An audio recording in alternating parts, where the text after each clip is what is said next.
सुप्रभात छात्रों, मैं सभी कक्षा 11वीं के छात्रों का अपने YouTube channel the mathematics class में स्वागत करते हैं।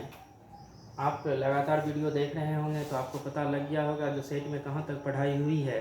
तो सेट में हम पिछले वीडियो में subset, proper subset, super set और इंटरवल, यूनिवर्सल सेट के बारे में बता दिए थे। आज हम लोग देखेंगे properties of subset. Properties of subset, तो इसमें लिखे हैं, पहला प्रॉपर्टी लिखे हैं, जो प्रत्येक समुच्चय अपने आप या स्वयं का क्या होता है, उपसमुच्चय। जितना भी सेट होता है टोटल अपने आप का क्या होता है, सबसेट होता है। Every set is the subset of itself. इसको प्रूफ करने से पहले सिंपल सी बात आप जान लीजिए, 10th में पढ़े होंगे, जैसे कि सिद्ध करते होंगे √2 एक अपरिमेय संख्या है। तो सबसे पहले उसमें लिखते होंगे यदि संभव हो तो माना कि √2 एक परिमेय संख्या है, और उसको दिखा देते हैं। बाद में लिखते हैं था हमारा मानना ही गलत था, तो इस तरह से जो दिया हुआ है वो क्या है, सही है, सिर्फ उसी तरह से मानना है। तो यहाँ लिखे हैं every set is the subset of itself. इसका मतलब प्रत्येक समुच्चय जो है अपने आप का क्या होता है, उपसमुच्चय। इसका मतलब ए सबसेट होगा ए का, बी सबसेट होगा बी का, सी सबसेट होगा सी का, जितना भी सेट है सब सबसेट होता है सेट का।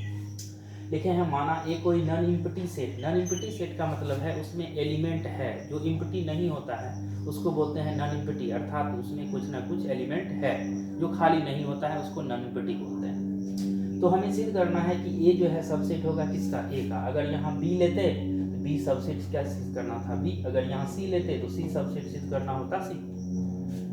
अब लिखे हैं यदि संभव हो तो माना कि ए डज नॉट सबसेट ए। लिखे हैं यदि संभव हो तो माना ए जो है ए का उपसमुच्चय नहीं है। तो हम आपको डेफिनेशन ऑफ सबसेट में बताए थे, ए अगर बी का सबसेट होता है तो ए का टोटल एलिमेंट किस में होता है, डी में होता है। तो यहाँ लिखे हैं आप ए डज नॉट सबसेट ए, इसका मतलब ये हुआ ए में कुछ ऐसा अवयव है जो कि ए में नहीं, तब तो सबसेट नहीं होगा। सबसेट अगर है तो ए का टोटल एलिमेंट बी में है तो ए सबसेट हो जाएगा बी का। यहाँ लिखे हैं आप ए डज नॉट सबसेट है, इसका मतलब ए में कुछ ऐसा अवयव एक्स मान लीजिए जो किस में नहीं है, ए में नहीं है। अर्थात ए में है x और ए में नहीं है, तो x belongs to a and x does not belongs to, ऐसा होता ही नहीं है। अगर कोई एलिमेंट इस सेट में, ए सेट में है, तो क्या वह उस सेट में नहीं होगा, ऐसा संभव ही नहीं है। इसलिए लिखे हैं जो कि क्या है, असंभव है। अतः हमारा मानना ही क्या था, गलत था। इसलिए ए सबसेट हो गया किसका, ए का। बी सबसेट होगा किसका, बी का। सी सबसेट होगा सी का। तो इस तरह से जानिए प्रत्येक समुच्चय जो है अपने आप का क्या होता है, उपसमुच्चय होता है। Every set is the subset of itself. अब है दूसरा प्रॉपर्टी, जो रिक्त समुच्चय है, प्रत्येक समुच्चय का क्या होता है, उपसमुच्चय होता है, उसको देखेंगे। दूसरा प्रॉपर्टी देखिए, दूसरा प्रॉपर्टी क्या है। दूसरा प्रॉपर्टी है जो रिक्त समुच्चय था, प्रत्येक सेट का क्या होता है, सबसेट होता है। इससे पहले देखे हैं प्रत्येक सेट स्वयं का क्या होता है, सबसेट होता है। अभी देखेंगे रिक्त समुच्चय फाई जो है ना, प्रत्येक सेट का क्या होता है, सबसेट होता है। जितना भी सेट है सब का सबसेट होता है फाई। यही कारण है किसी भी सेट का सबसेट लिखते हैं तो सबसे पहले फाई ही देते हैं। तो लिखे हैं let a equal to non empty set. Non empty set का मतलब हो गया अरिक्त समुच्चय, उसमें कुछ ना कुछ एलिमेंट है। यहाँ ए बी सी कुछ भी दे सकते हैं। यहाँ फाई क्या है, इम्पटी सेट है। फाई क्या है, इम्पटी सेट, अर्थात इसमें एक भी एलिमेंट नहीं है, बिल्कुल वैकेंट है, खाली है। तो हमें सिद्ध करना है फाई जो है सबसेट होगा किसका, ए का।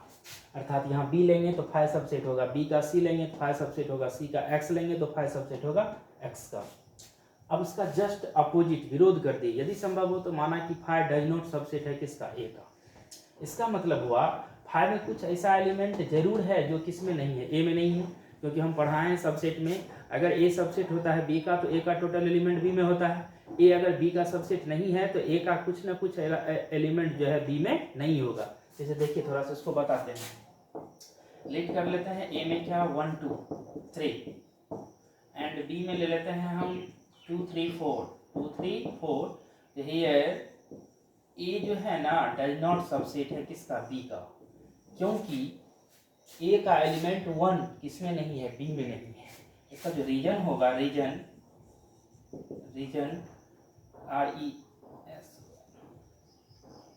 रीजन, इसका जो रीजन होगा वो होगा 1 does not belongs to b. मतलब 1 जो है बी का एलिमेंट नहीं है। 1 अगर बी में होता तो सबसेट हो जाता। इसका मतलब ए अगर बी का सबसेट नहीं है तो ए में कुछ ऐसा एलिमेंट है जो बी में नहीं है, और वह एलिमेंट क्या है, 1। उसी तरीका से phi does not subset a है, इसका मतलब फाई में कुछ ऐसा एलिमेंट अज्ञात है, इसलिए क्या मान लिए, एक्स। फाई में कुछ ऐसा एलिमेंट एक्स है जो किस में नहीं है, ए में नहीं। इसका मतलब x belongs to phi and x does not belongs to a, मतलब x phi में है और a में नहीं है, तो x belongs to phi and x does not belongs to a। अब बताइए phi में एक भी एलिमेंट होता है? आप लोग को पढ़ाया है रिक्त समुच्चय phi एम्प्टी सेट, उसमें एक भी एलिमेंट नहीं होता है। यहाँ कहा है x belongs to phi, इसका मतलब x phi में है, ये तो गलत है, इसलिए लिखे जो कि क्या है, असंभव है। इसका मतलब अतः हमारा मानना ही क्या था, विरोधाभास था या गलत था, इसलिए फाई सबसेट होगा किसका, ए का। यही कारण है फाई सबसेट होता है एवरी सेट का, phi subset A, phi subset B, phi subset C, ये। अब है तीसरा प्रॉपर्टीज, जो दो सेट अगर एक दूसरे का सबसेट होता है तो दोनों सेट आपस में क्या होता है, इक्वल होता है। जैसे ए सबसेट होगा बी का और बी सबसेट होगा ए का, वो देखेंगे तीसरा प्रॉपर्टीज। तीसरा प्रॉपर्टीज है कोई दो सेट के लिए ए दोनों एक दूसरे का अगर सबसेट होगा तो दोनों सेट आपस में क्या होगा, इक्वल होगा। वही लिखें, यदि ए सबसेट होता है बी का और बी सबसेट होता है ए का, तो ए और बी आपस में क्या होगा, बराबर या समान। लेट किए हैं ए इक्वल टू 1 2 3, ए सबसेट करना है बी का तो ए का टोटल एलिमेंट बी में देना है, अब फिर बी सबसेट करना है ए का तो बी का भी टोटल एलिमेंट ए में, इसलिए दोनों में एलिमेंट बराबर रखेंगे तब इस दोनों कंडीशन का पालन होगा, अन्यथा कंडीशन का पालन नहीं होगा। अगर एक में बढ़ाइएगा तो ए सबसेट बी होगा तो बी सबसेट ए नहीं होगा, इसलिए दोनों कंडीशन को पालन करने के लिए दोनों में एलिमेंट सेम देना पड़ेगा। जब A subset B, B subset A, तो दोनों सेट आपस में क्या होगा, बराबर होगा। तीसरा प्रॉपर्टी, चौथा प्रॉपर्टी है तीन सेट के लिए अगर ए सबसेट होता है बी का, बी सबसेट होता है सी का, तो ए सबसेट होगा किसका, सी का। बात सही है। ए का एलिमेंट अगर बी में होगा, बी का एलिमेंट सी में होगा, तो ए का एलिमेंट किस में चला जाएगा, सी में। वही लिखे हैं तीन समुच्चय ए बी और सी के लिए यदि ए सबसेट बी, बी सबसेट सी, तो ए सबसेट क्या हो जाएगा, सी। अब ए सबसेट बी है तो ए में कुछ एलिमेंट मान लिए x बिलोंग्स टू ए, अब ए सबसेट बी है तो ए का टोटल एलिमेंट बी में होगा, तो x अगर ए में है तो x बी में भी जाएगा क्योंकि सबसेट है। अब बी सबसेट सी है तो जो बी में है वो अवश्य सी में होगा, इसलिए लिखे हैं x अगर बी में है तो x सी में भी होगा। तो स्पष्ट हो गया, जो एलिमेंट ए में था वह एलिमेंट किस में निकल गया, सी में। x ए में है और वही x किस में है, सी में है, इसका मतलब ए जो है सबसेट होगा किसका, सी का। Clearly x belongs to A implies that x belongs to C, इसका मतलब x ए में है और वही x किस में है, सी में है, इसका मतलब हो गया ए जो है सबसेट हो गया किसका, सी का। मतलब जो एलिमेंट ए में है वही एलिमेंट सी में है, तो ए सबसेट हो गया सी का। तो ये है आपका चौथा प्रॉपर्टीज। अब क्या है, इकाई का घनमूल, क्यूब रूट्स ऑफ यूनिटी, मतलब एक का घनमूल जो होता है 1 ओमेगा ओमेगा स्क्वायर होता है। आप लोग अभी तक पढ़े होंगे एक का घनमूल एक होता है, बात सही है। एक का वास्तविक घनमूल एक होता है, लेकिन अवास्तविक घनमूल जो होता है वो ओमेगा और ओमेगा स्क्वायर होता है। तो कैसे होता है अब उसको देखेंगे, देखिए थोड़ा सा।